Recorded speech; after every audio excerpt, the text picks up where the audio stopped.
Finding the perfect DM is like finding a chest in a dungeon. It'll certainly say that's what it is, but you're gonna get bit by a mimic. It's a myth, a tall tale, a farce. There is not, nor has there ever been, nor ever will there be, a perfect dungeon master. Perfection, as we see it in D&D, is a list of stereotypes and tropes. Do these things, and you'll be a good DM. Do them all, and you'll be perfect. But that's just not true. Howdy folks, and welcome back to Delver. Dungeon Masters have a lot to contend with when they are building their style. Critical Role, Dimension 20, their own Dungeon Masters. When you have everyone pointing and saying what is good and mocking what is bad, it creates something called a mono style. Everyone begins to value the same things. High levels of roleplay, character voices, accents, specific storytelling styles. This is known as an intersubjective event. Now, what does that mean? Let's break it down using a diagram proposed by Walker Percy, a writer and student of semiotics, the study of symbols and interpretation. Here, we have a person. On their right is an apple. On their left is the word apple. At first, the person has no idea what either of these are, but they begin to experiment with them. Eventually, the sound and idea of apple connects to the physical apple. You eat them. That was weird. Then another person walks up. They begin to do what the first person did, but the first person says, "Whoa, hold on there. You're supposed to eat it. Don't throw it. Don't lick it. Don't smash it.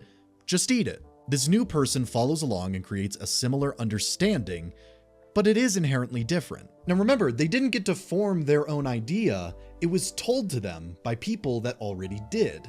The same can be said for Dungeon Masters. Long ago, the idea and word Dungeon Master was linked to the act of running Dungeons & Dragons. When new DMs came along, they were told, "No, don't run the game like that, run it like this. It worked for us." So the new DMs developed a style similar to the people who showed them what it meant to DM. However, a lot of people still got into the hobby without people telling them no, and that is why we have so many different styles of play today. This disparity is what leads to the common stereotypes of what it means to be a good or bad dungeon master. And just to clarify before we jump into this video full steam, when I'm speaking about all of this, I'm talking about the game and the setting of D&D. So when I describe elements like slavery or racism or homophobia or sexism, I am specifically talking about the game and the world that is being presented. The elements of world building and setting. If somebody truly believes that stuff and you do not, leave their table immediately, start running.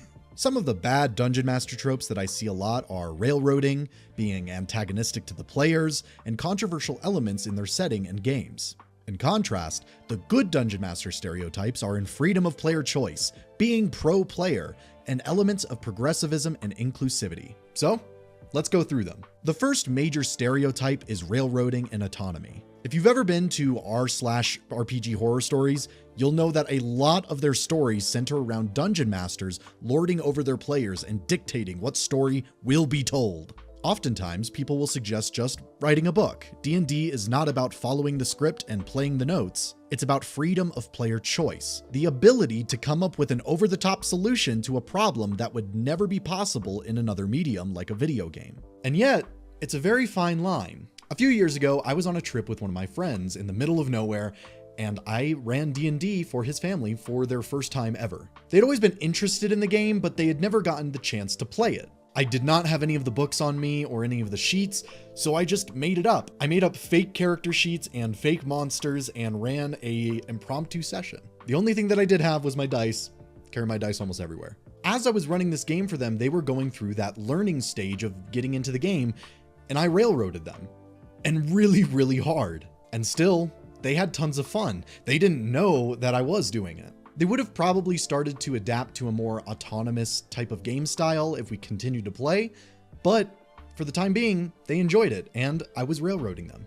When I play video games, I enjoy story campaigns like Halo 2. And I know it's not one-to-one, but what I am trying to say is that some players and dungeon masters work best on an on-rails adventure. And if that works for them, it's all right. The second biggest stereotype is antagonistic dungeon masters and supportive dungeon masters. Do you try to kill your players? Do you stick to the rules as written as if they were gospel? Do you write off the rule of cool for a more grounded style of play? Some dungeon masters are incredibly antagonistic toward their players and see the game as me versus them. Some players, too, enjoy that style of play. They want to feel challenged and die repeatedly in a grueling dungeon crawl.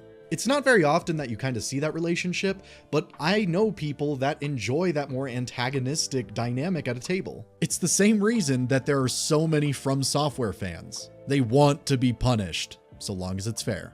The last major stereotype is also the most controversial. Some games feature themes like racism, sexism, homophobia, slavery. Others, like my own, feature more progressive and inclusive themes. Acceptance of sexualities, different genders, and low to no racism. But even then, some people in my world are xenophobic. But it's something that I speak with my players about and make sure that they're all comfortable with it before it comes up. And really, that's the biggest thing. If your players and your dungeon master and everybody at the table is comfortable with those more controversial themes, it's okay to include them at that table. If you're not, or any of your players are not, you need to either remove them from the game or just tell the player or the DM it's just not working. It's just a difference in style. I know some tables where dying in the game, like having your character fail their death saves and dying and you have to make a new character or they have to revive them, that's a no-no. They're not allowed to die. Now, my players and myself don't have that preference, and if somebody did and they came to our table and they wanted to play, I would either change my game or I would just tell them it's not working. You should probably go and find a DM that is comfortable with that kind of playstyle. If there is not an atmosphere of comfort in the game, then there are bound to be miscommunications and boundaries broken. With so many variations of play and preferences, it is impossible to be a perfect dungeon master. Sure, you may fit into one camp entirely, but something that you think is perfect behavior is, without a doubt, something that another person detests. And that is why we should never strive to be perfect, but perfectly fit. For example, I'm a huge supporter of finding like-minded players and dungeon masters rather than inviting all of my close friends to play D&D with me. Almost all of my friends play D&D, but some of us just don't work well together when we play, and that's fine. And it's not because their style is bad or mine is good or vice versa. It's just that what we consider to be fun and engaging in the game is different. We had different people tell us what it meant to be a dungeon master or to play D&D. Plus, a lot of the people that I am now close friends with are people that I had never even met until I had played D&D with them. Remember my friend who I went on the trip with his family and I ran D&D for his family? I had never met him before until we joined a game at our university together. And today, we're really close friends. My point here is that we all have different ideas of what it means to be perfect. And because of that, we can never truly be perfect in this community. Now, that doesn't mean that we should just give up and just run games and not try to improve ourselves or find the things that we like to do. It just means that we should be cognitive and play and run games for the people that enjoy them. If you're not enjoying a campaign as a dungeon master or as a player, talk to the others around the table. And if it can't be fixed, it's probably time to look for a different table. And that will get you as close as you can to a perfect game. As we've all heard it before, no D&D is better than bad D&D. This whole video, I've been talking about how the perfect DM doesn't exist and it's a myth, and it is. However, it can exist, but only situationally. Matt Mercer is seen as the best dungeon master by many people. And you know what?